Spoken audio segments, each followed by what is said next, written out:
बहुत साल पहले की बात है। भारत के एक छोटे से गांव धर्मपुर में रामू नाम का एक गरीब किसान रहता था। रामू के पास कुछ खास नहीं था, ना ढंग की जमीन, ना पैसे, ना कोई बड़ी शिक्षा। लेकिन उसके पास एक चीज़ ऐसी थी जो बहुतों के पास नहीं थी, अडिग विश्वास। भगवान श्री राम में उसकी आस्था इतनी गहरी थी कि लोग उसे रामू भक्त कहने लगे थे। हर सुबह सूरज उगने से पहले रामू अपनी झोपड़ी से बाहर आता, नहा धोकर तुलसी के सामने दिया जलाता और मिट्टी से बने एक छोटे से श्री राम की मूर्ति के सामने बैठकर भजन गाता था। आवाज़ धीमी होती थी, लेकिन उसमें जो श्रद्धा थी वो पूरे वातावरण को शांत कर देती थी।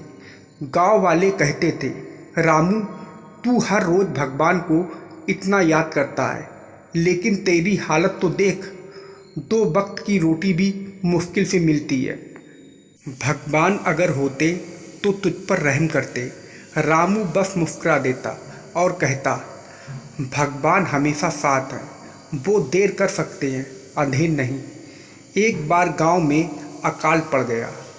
बारिश महीनों तक नहीं हुई, खेत सूख गए, कुएं खाली हो गए और गांव के लोग शहर की तरफ पलायन करने लगे। रामू के सामने भी बड़ा सवाल खड़ा था। अब क्या खाएगा, कैसे जिएगा? उसने अपने पास की बची खुची गेहूं की बोरी निकाली और दिन में थोड़ा थोड़ा करके खाने लगा। लेकिन फिर भी हर सुबह वह तुलसी के सामने दिया जलाना नहीं भूला। उसके चेहरे पर चिंता की रेखाएं तो थीं, लेकिन भगवान में भरोसा अब भी अडिग था। एक दिन ऐसा आया जब उसके घर में अन्न का एक दाना भी नहीं बचा।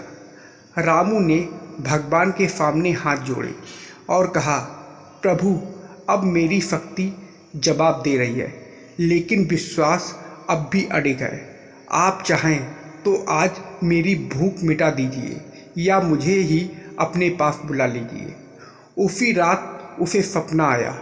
भगवान श्री राम स्वयं उसके सपने में आए और बोले, रामू, तुम्हारी भक्ति की परीक्षा पूरी हुई।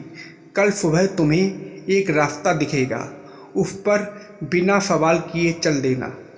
अगली सुबह रामू उठा और जैसे ही झोपड़ी के बाहर आया, उसने देखा कि एक पगडंडी उसके खेत की ओर जा रही थी, जो पहले वहाँ नहीं थी। कुछ देर सोचकर वह उस पगडंडी पर चल पड़ा। चलते चलते वो एक पुराने मंदिर के पास पहुँचा, जो जंगल के अंदर छुपा हुआ था। मंदिर टूटा फूटा था, लेकिन वहाँ एक साधु बाबा बैठे थे। बाबा ने रामू को देखकर मुस्कुराकर कहा, रामू, हम कब से तुम्हारा इंतजार कर रहे थे। भगवान ने कहा था कि उनका सच्चा भक्त यहाँ आएगा। रामू चौंका और बोला, आपको कैसे पता मेरा नाम? बाबा बोले, जो लोग सच्चे होते हैं उनका नाम भगवान खुद बता देते हैं। बाबा ने रामू को मंदिर की सेवा में रख लिया। रामू हर दिन मंदिर की सफाई करता, पूजा करता और साधु बाबा से ज्ञान की बातें सीखता। वहाँ हर हफ्ते दूर दूर से लोग आते और मंदिर में दान देते। बाबा ने धीरे धीरे सब दान रामू के नाम जोड़ना शुरू किया। कुछ महीनों बाद बाबा ने रामू से कहा, अब मैं इस शरीर को त्यागने वाला हूँ। भगवान की आज्ञा है कि अब ये मंदिर तुम्हारे हाथों में सौंप दिया जाए। रामू की आंखों से आंसू बह निकले। बाबा ने उसे आशीर्वाद दिया और कुछ ही समय बाद समाधि ले ली। रामू ने मंदिर को एक सेवा केंद्र बना दिया। वहाँ भंडारे लगने लगे। गरीबों के लिए दवा और भोजन की व्यवस्था होने लगी। अब धर्मपुर गांव पहले जैसा नहीं रहा।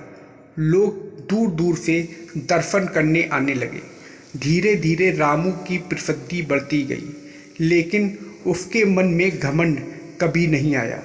वो रोज़ अपनी झोपड़ी से पहले तुलसी के सामने दीपक जलाता, फिर मंदिर जाता और भगवान के चरणों में सिर झुकाकर कहता, सब आपकी कृपा है प्रभु, मैंने तो सिर्फ आपकी राह पकड़ी।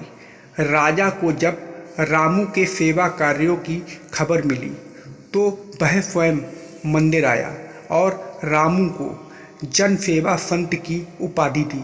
आज भी लोग कहते हैं कि धर्मपुर के मंदिर में अगर कोई सच्चे दिल से प्रार्थना करता है तो उसकी आवाज़ सीधी भगवान तक जाती है।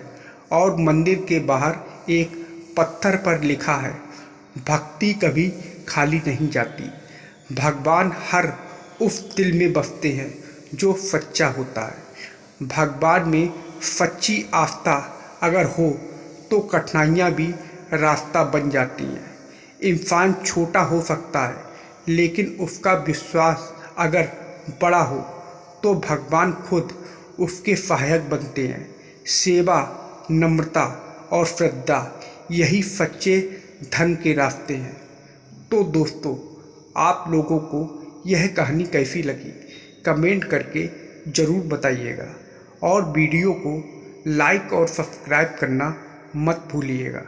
वीडियो को पूरा देखने के लिए आप लोगों का बहुत बहुत धन्यवाद।